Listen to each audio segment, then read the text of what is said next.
Entonces, continuamos. Como les decía, este ejemplo refleja un poco, o trata de reflejar lo que está ocurriendo en la economía, y los gobiernos podrán controlar la tasa de interés hasta cierto punto, ¿no? Si estos efectos se siguen dando, esto no tiene un límite, porque esto puede seguir creciendo hasta el infinito. Miren, si analizamos en el eje, estamos en el primer cuadrante, el cuadrante puede crecer hacia arriba, hacia el infinito, y hacia la derecha al infinito. Entonces, la masa monetaria puede crecer abismalmente, lo que pasa en Venezuela, ¿no? En cambio, la tasa de interés tiene un límite, puede llegar hasta cero. Más de eso, ya no puedes controlar más la tasa de interés. Entonces, si comienza a ver estos efectos, comienzan a salirse de control, lo que tú vas a tener es una inflación abordante. O sea, vas a tener demasiada inflación. Entonces, algo relacionado a esto es lo que ha vivido Venezuela, ¿no? Algo relacionado a esto. ¿Ya? ¿Alguna pregunta? ¿Alguna pregunta? Miren que hemos aprendido un montón de cosas, hemos estudiado el día de hoy. Hemos relacionado lo que es la curva IS, Que tiene que ver, dentro del gobierno tiene que ver mucho lo que es el subsidio, ¿no? subsidios. Bueno, aquí también entran los subsidios, pero los subsidios más nosotros lo analizamos dentro de lo que es la función de las transferencias.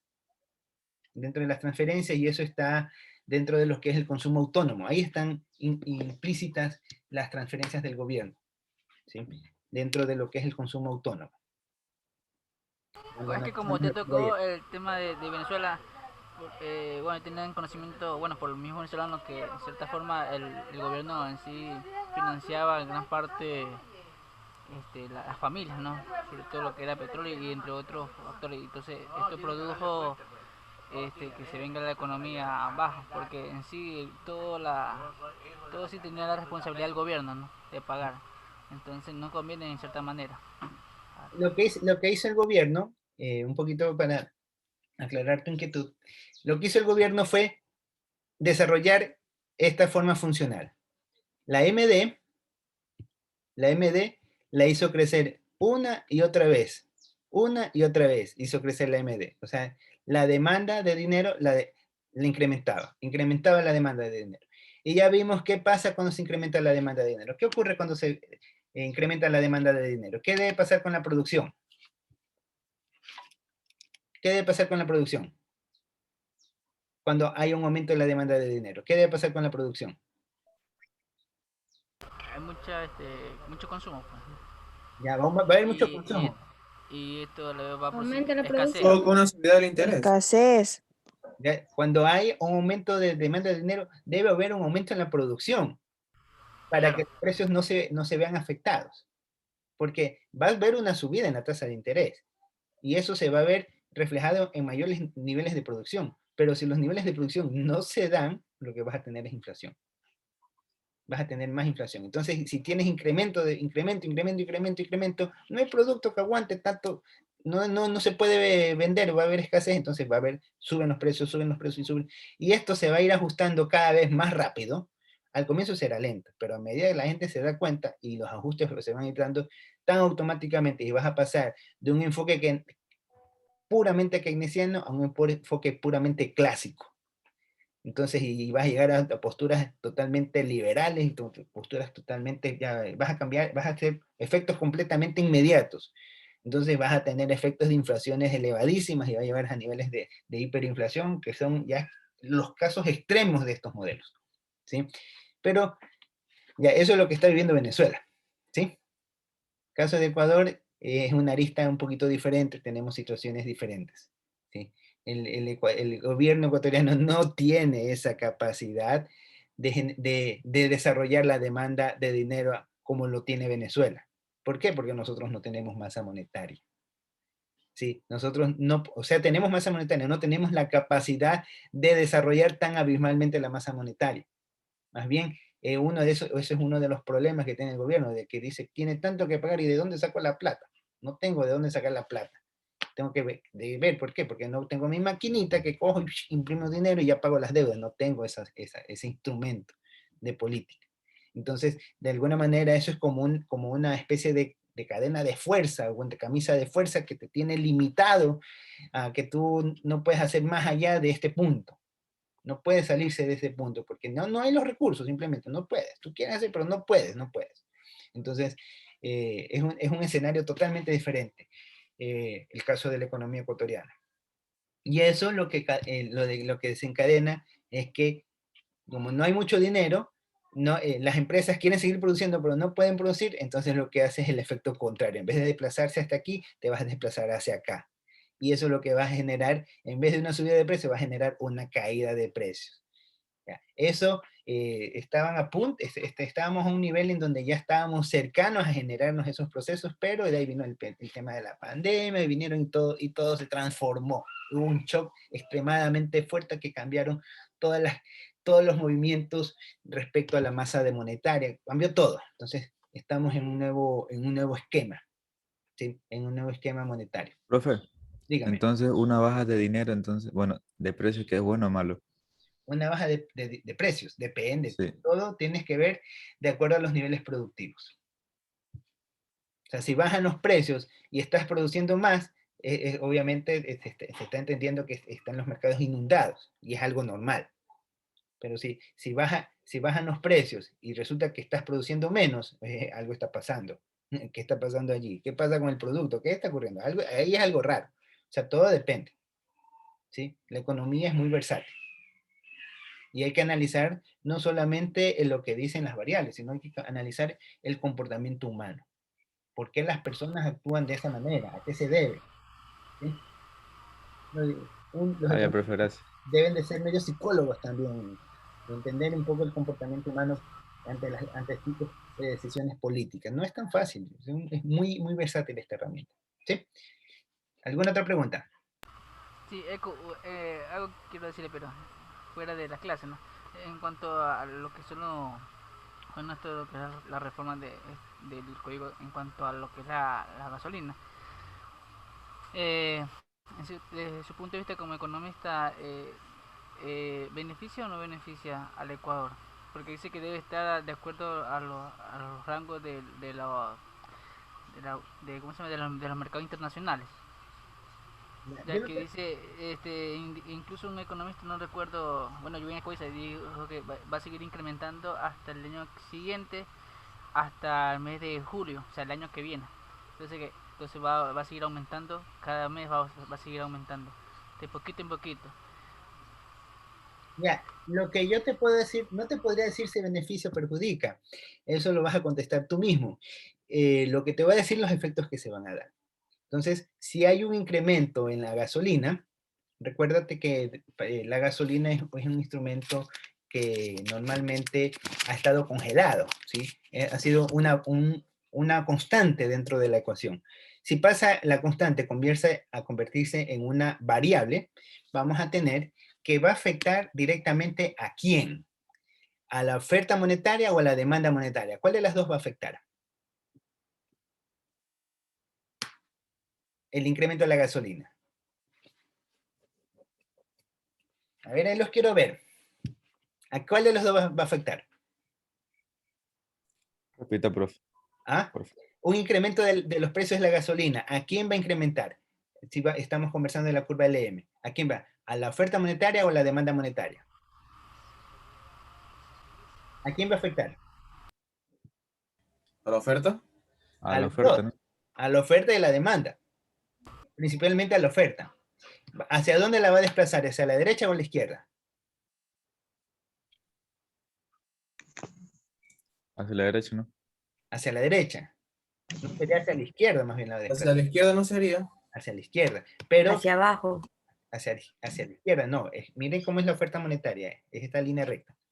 ¿Y hasta cuánto podrá aguantar la reducción de la oferta monetaria? ¿Hasta cuánto? Hasta cuando sea cero. ¿Y llegará la oferta monetaria a cero acaso? No. Entonces, ¿dónde se va a ver reflejado eso? En la demanda. En los precios ofertados. Entonces comenzarán a subir los precios. Y ese efecto se lo ve reflejado en la curva IS. Porque ese efecto se transfiere a la demanda. ¿sí? Entonces va a generar un aumento de precios que a la larga va a generar un problema también bueno, va a generar otros tipos de problemas, ¿sí? ¿Sí?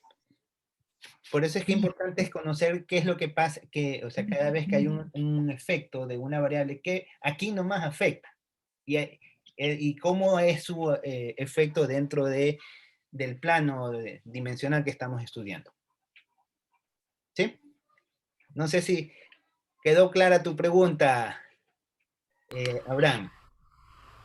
¿Ya? Sí, sí, sí, sí tenía entendido eso, pero sí lo que quería saber cuál era su punto de vista. O sea, si conviene o no. ¿Conviene o no? Yo lo que te puedo decir es de que eso era algo que se iba a dar. Tarde o temprano, algún gobierno lo iba a afrontar. Y bueno, ya se generaron las condiciones y lo hicieron, aprovecharon el tema de la pandemia y liberaron el precio de la gasolina, eliminaron los subsidios, y ahora sí, ahí arréglenselas y sálvense como puedan. Y Como una oportunidad, ¿no? eso de ahí vamos a tener aguantando chipotes y chipotes y eso va a generar otros tipos de problemas como los que está viviendo Colombia. Pero eso ya es, hay que ver qué medidas toma el gobierno entrante, ¿no? Eso ya es un aspecto un poco incierto saber lo que va a pasar. Pero eso ya de que está dado, está dado. Eso no lo van a quitar. No van a volver a poner el subsidio si es algo que le han estado peleando por cuánto tiempo y no se han atrevido a hacer. Miren ustedes, miren uno de los efectos que ha generado, ha subido ya algunas cositas están subiendo de precio. Por ejemplo, los pasajes, ciertos pasajes están altos, ya anunciaron que el pan se va a incrementar y de hecho ya han subido el precio de pan. Yo me acuerdo que un molde de pan lo vendían a $1, ahora lo están vendiendo a $1.30, un molde de pan. Entonces ya se comienza a ver los efectos, ¿no? Entonces, eso es lo que ocasiona, ¿no? ¿Sí? ¿Alguna otra pregunta? ¿Ya? Se dan cuenta que esta materia es muy, muy interesante, la materia por eso es que a mí me gusta estas asignaturas. Son muy interesantes, uno puede lograr comprender mucho de lo que pasa en el territorio nacional y uno se vuelve crítico, pero no hay que ser crítico destructivo, sino hay que ser crítico constructivo, ¿no? Porque el crítico destructivo solo critica, critica, critica, critica y en vez de ser un apoyo se vuelve un estorbo. Entonces, tiene que ser una crítica constructiva, ¿no? Para que la crítica constructiva te da ideas, te da aportes, te genera mayor desarrollo, ¿no? Entonces, eso te lo da esta materia, este tipo de materia, la micro, la macro, y ustedes deben de aprender bien todo lo que estamos estudiando, porque cuando ya vayan a hacer sus temas de tesis, ustedes tienen que plantear una problemática. Y es mucho más fácil plantear una problemática, establecer un modelo, cuando uno conoce la teoría económica. Si tú conoces la teoría económica, tú dices, me voy a concentrar a analizar este enfoque para ver si lo que dice la teoría se asemeja a lo que está en la realidad.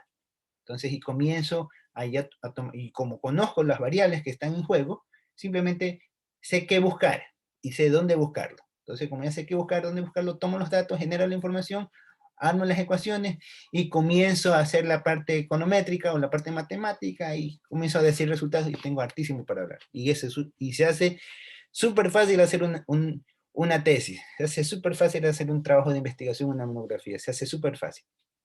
Pero cuando se maneja bien estos conceptos, ¿no? Y obviamente la herramienta matemática, que es muy necesaria que ustedes la manejen.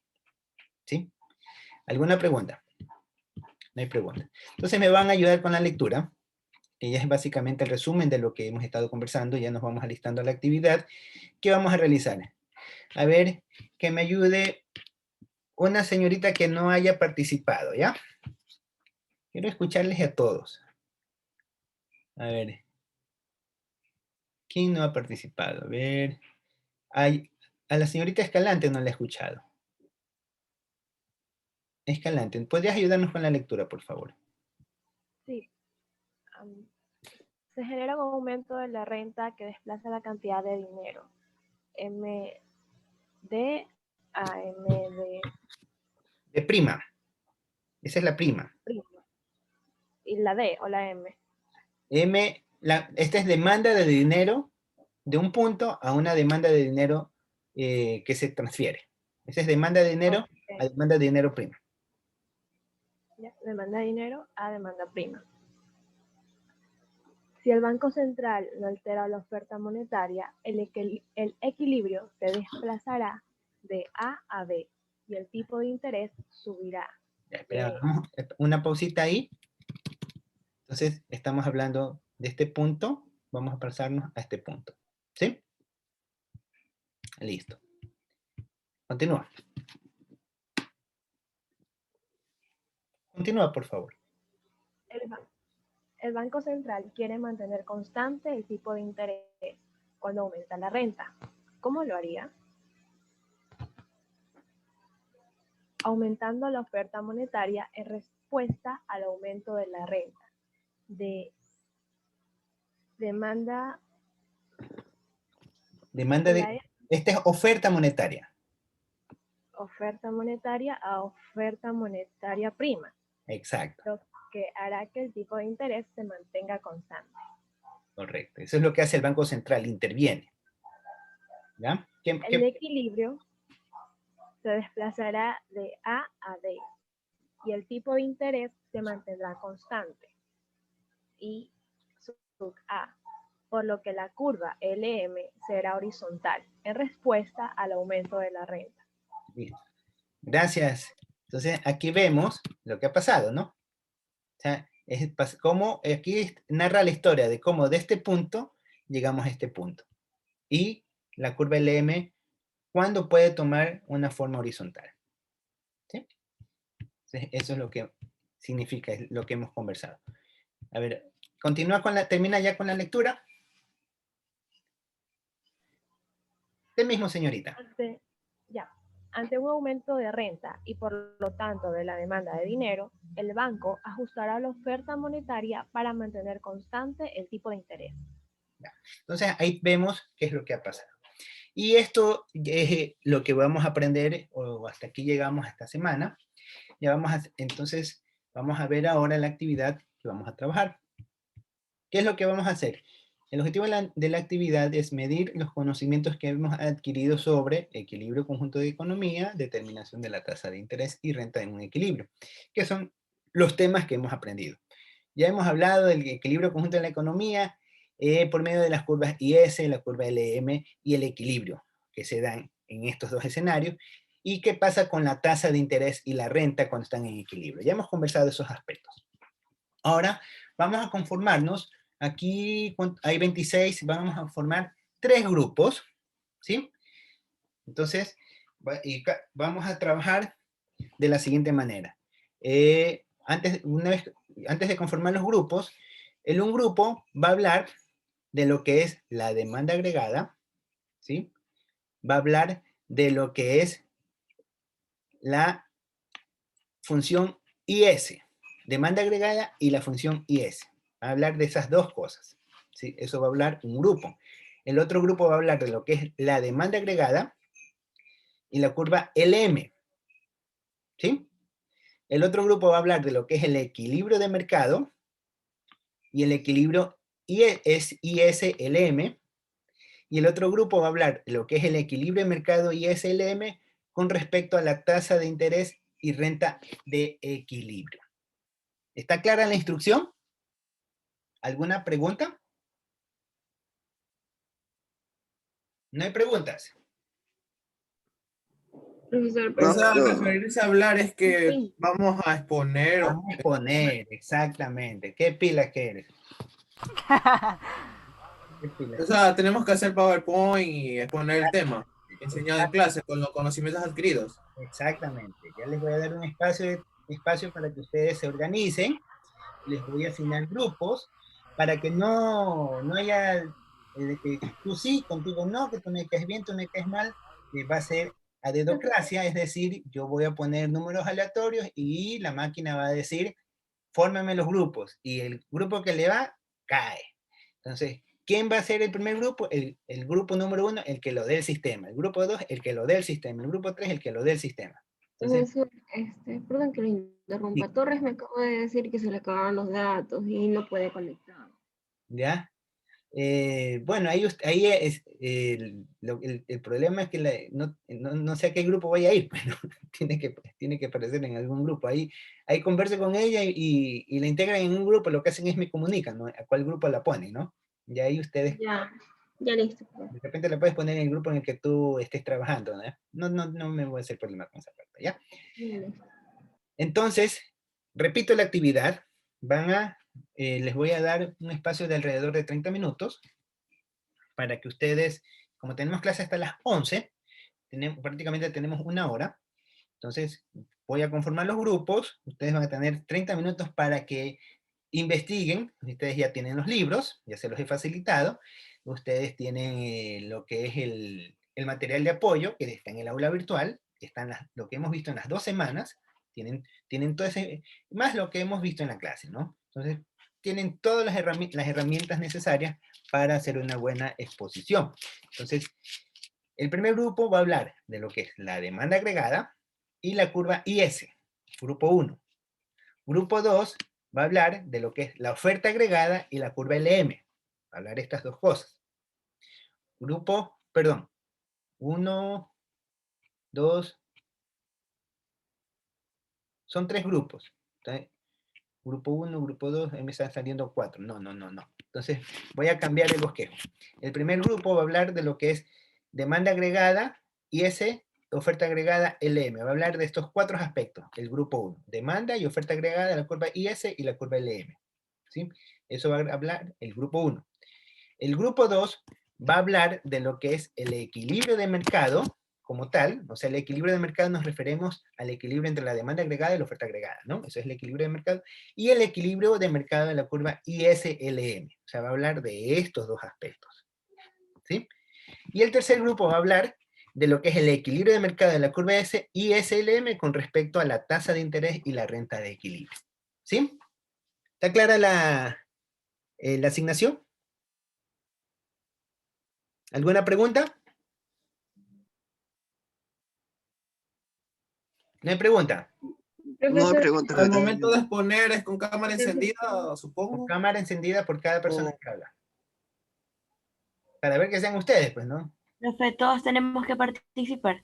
Yo les sugeriría que sí. ¿Alguna otra inquietud? el tercer tema, teacher, es equilibrio del mercado ISLM y la tasa de interés de la renta de equilibrio. Ajá, esto es una sola, ¿no? Equilibrio de mercado y SLM es una sola. Entonces, este es un solo concepto, sino que lo puse ahí para que se vea un poquito más centrado. ¿Ya? ¿Alguna otra pregunta?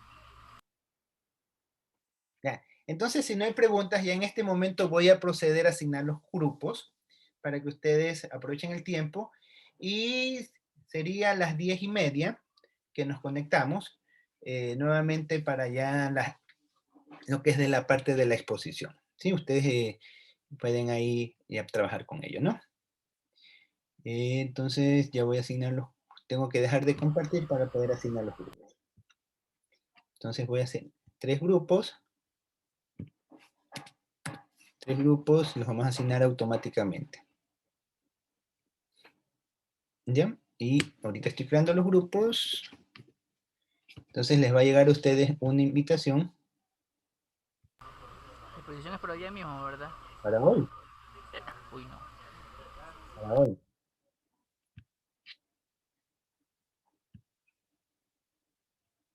Ay, que puse manualmente. Ya, ahí he creado. Entonces, ahorita les debe de llegar 4, 5. 1, 2, 3. No. Volver a crear. Ya. 8, 9. Ya. En este momento les debe de crear. Le va a salir grupo. No sé por qué salió, pero me salió. Ahí está, aquí está. Sala 1, sala 2, sala 3. Entonces, sala 1 es grupo 1, sala 2 es grupo 2 y sala 3 es grupo 3, ¿no?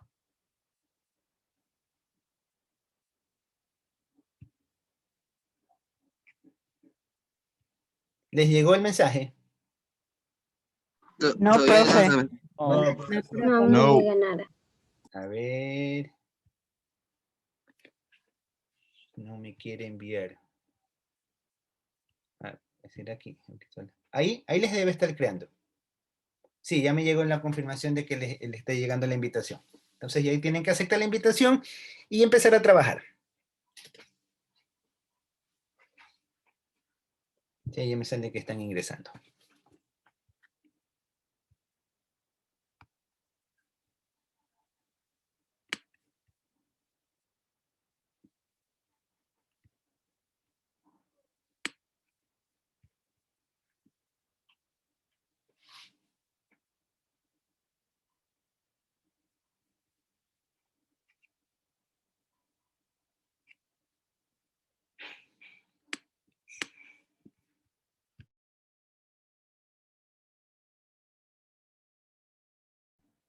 Ya tienen que aceptar ustedes la invitación.